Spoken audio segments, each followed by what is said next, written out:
ആ പറഞ്ഞത് പോയിന്റാ. അച്ഛൻ പറഞ്ഞു കേട്ടില്ലേ, അന്വേഷിച്ച് നല്ലവനാണെങ്കിൽ മാത്രം കെട്ടിച്ചു കൊടുക്കാൻ. അച്ഛാ, ദേവ് പ്രണയിക്കുന്ന പോലീസുകാരൻ നല്ലവനെ അല്ല അച്ഛാ. ഒരു തലതിരിഞ്ഞവനാ, ഒരു ഫ്രോഡ്. അച്ഛൻ അവനെ അറിയാം. ഇടയ്ക്കിടയ്ക്ക് എന്നോട് പ്രശ്നം ഉണ്ടാക്കുന്ന ഒരു പോലീസുകാരനെ പറ്റി ഞാൻ പറഞ്ഞിട്ടില്ലേ? അന്ന് അച്ഛൻ സ്റ്റേഷനിൽ വെച്ച് കണ്ടിരുന്നു.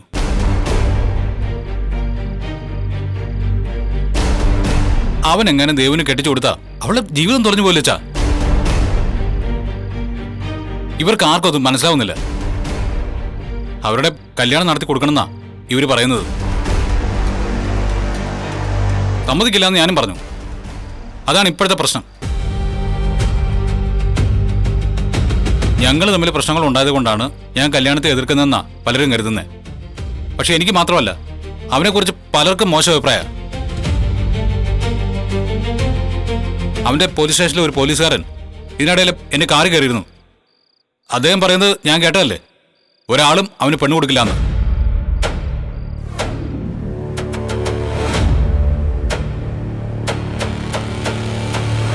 സാറേ, കൈയൊക്കെ ശരിയായില്ലേ? ആ, ശരിയായി ശരിയായി. കുറേ ആയില്ലേ? പോലീസ് സ്റ്റേഷനിൽ വെച്ച് സത്യം പറഞ്ഞില്ലായിരുന്നെങ്കിൽ ഞാൻ അകത്തായനെ. എൻ്റെ കാറും ലൈസൻസും ഒക്കെ പോയേനെ.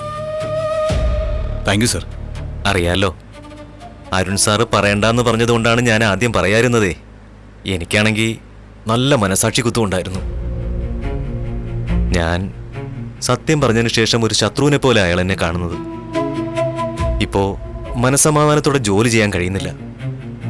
ആ സാറിന്റെ ഇങ്ങനെ ഒരു പ്രത്യേകതരം ക്യാരക്ടർ അദ്ദേഹത്തിൻ്റെത്. ഭയങ്കര ഈഗോ. അദ്ദേഹത്തിന് ഇഷ്ടമില്ലാത്തവരൊക്കെ ഉപദ്രവിക്കുക. എന്തെങ്കിലും കാര്യത്തിൽ ആരെങ്കിലും ഉടക്കിയാൽ ആ ഉടക്കിയവും പിന്നെ അദ്ദേഹത്തിന്റെ ജന്മശത്രുവാ. മനസ്സിൽ പക വെച്ചുകൊണ്ട് നടക്കും. കിട്ടിയ അവസരത്തിൽ കള്ളക്കേസ് ഉണ്ടാക്കി കുടുക്കി അവരെ പിടിച്ച് ജയിലിലിട്ട് കളയും. അതാണ് പുള്ളിയുടെ ഒരു ഹോബി. അദ്ദേഹം വർക്ക് ചെയ്ത സ്റ്റേഷനിലൊക്കെ ഇങ്ങനെ കുറേ പരാതികളുണ്ട്. ഇവിടെ SI സാറ് നല്ല വ്യക്തി ആയതുകൊണ്ട് അതൊന്നും നടക്കുന്നില്ല. അതിന്റെ ഫ്രസ്ട്രേഷൻ ഉണ്ട് കേട്ടോ കക്ഷിക്ക്. ഏത് സ്റ്റേഷനിലും കൂടുതൽ കാലമൊന്നും അയാൾ ഉണ്ടാവില്ല. ട്രാൻസ്ഫർ കൊടുത്തങ്ങ് തട്ടും. ഇവിടെ വരുന്നതിന് മുമ്പ് ജോലി ചെയ്തിരുന്ന സ്റ്റേഷൻ പരിധിയിലുള്ള ഒരാളെ ഇതുപോലെ നോട്ടം വിട്ട് പിടിച്ച് കള്ളക്കേസ് ഉണ്ടാക്കി ഉപദ്രവിച്ചു. നന്നായിട്ടങ്ങ് മർദ്ദിച്ചു. അദ്ദേഹം ഇപ്പോൾ എഴുന്നേറ്റ് നടക്കാൻ കഴിയാതെ കിടപ്പില്ല. ആ കേസിലാണ് ഈ സ്റ്റേഷനിലേക്ക് തട്ടിയത്. തന്നെ പോലെയുള്ള ആളുകളോട് മാത്രമല്ല, ഡിപ്പാർട്ട്മെന്റിലുള്ള അവനിഷ്ടമില്ലാത്ത ആളുകളോടും ഇങ്ങനെ തന്നെയാ പെരുമാറുക. എത്ര പേർക്ക് മിണ്ടാണ്ടിരുന്ന് പണി കൊടുത്തിട്ടുണ്ടെന്നറിയോ? കണ്ടാലോ സുന്ദരൻ. പെരുമാറ്റം കണ്ടാൽ ആരും വീണുപോകും. പക്ഷേ ഉള്ളിൽ വേറൊരു മനുഷ്യനാ അയാള്. അതുകൊണ്ടാണല്ലോ അയാൾക്ക് പെണ്ണ് കിട്ടാത്തത്. പെണ്ണന്വേഷിച്ച് കുറെ നടന്നിരുന്നത്രേ, ആരും കൊടുത്തില്ല. അദ്ദേഹത്തിന്റെ സ്വഭാവം അറിയുന്ന ആരെങ്കിലും പെണ്ണു കൊടുക്കൂ? ഇപ്പോ ഏതോ ഒരു പെണ്ണ് അയാളുടെ വലയിൽ വീണിട്ടുണ്ടെന്ന് സ്റ്റേഷനിൽ പറയുന്നത് കേട്ടു. ആ പെണ്ണിന്റെ കാര്യം പോക്കാ. അദ്ദേഹത്തെ കല്യാണം കഴിച്ചാൽ ആ പെണ്ണിന്റെ ജീവിതം അതോടെ തീരും.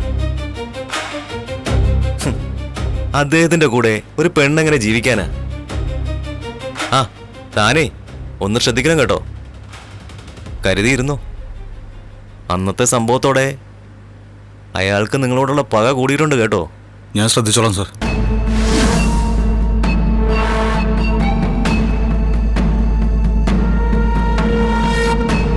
ഇനി അച്ഛൻ പറ, അവൻ നല്ലവനാണോ? അവന് ദേവിനെ കല്യാണം കഴിച്ചു കൊടുക്കണോ? ഇതുപോലെ ഒരുത്തൻ അവളെ കെട്ടിയാ അവളുടെ ഭാവി എന്താവോ അച്ഛാ? അച്ഛൻ തന്നെ പറ.